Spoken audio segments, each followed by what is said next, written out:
কল্পনা করুন এমন এক শিশুর কথা, যে ভূমিষ্ঠ হওয়ার মাত্র কয়েকদিন পরেই মায়ের কোলে থেকেই বড়দের মতো কথা বলে সবাইকে চমকে দিয়েছিল। কিংবা এমন একজন মানুষের কথা, যিনি কবরের পাশে দাঁড়িয়ে ডাক দিলেই মৃত মানুষ জীবিত হয়ে হেঁটে আসত। তিনি আর কেউ নন, তিনি আল্লাহর মহান নবী ঈসা আলাইহিসসালাম। তার জন্ম থেকে শুরু করে সশরীরে আসমানে আরোহণ পর্যন্ত এমন এক শূন্যটি অবিশ্বাস্য অলৌকিক ঘটনা আজ আমরা জানব। এক বিবি মরিয়মের কঠোর সাধনা ও জিব্রাইল আলাইহিসসালাম এর আগমন। 2 খেজুর গাছের নিচে অলৌকিক জন্ম ও ঝরনাধারা। 3 কোলের শিশুর মুখে প্রথম ভাষণ ও অলৌকিকতা।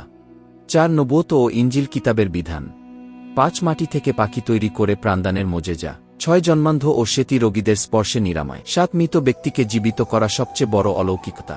8 আসমানি দস্তরখান মায়দাহর অবতরণ। 9 ঘাতকদের ষড়যন্ত্র ও আল্লাহর তরফ থেকে রক্ষা। 1 শূন্য আকাশে আরোহণ ও দাজ্জাল দমনে প্রত্যাবর্তন। সম্পূর্ণ অলৌকিক ঘটনা জানতে ইউটিউবে পৃথিবী টিভি ওপেন করুন।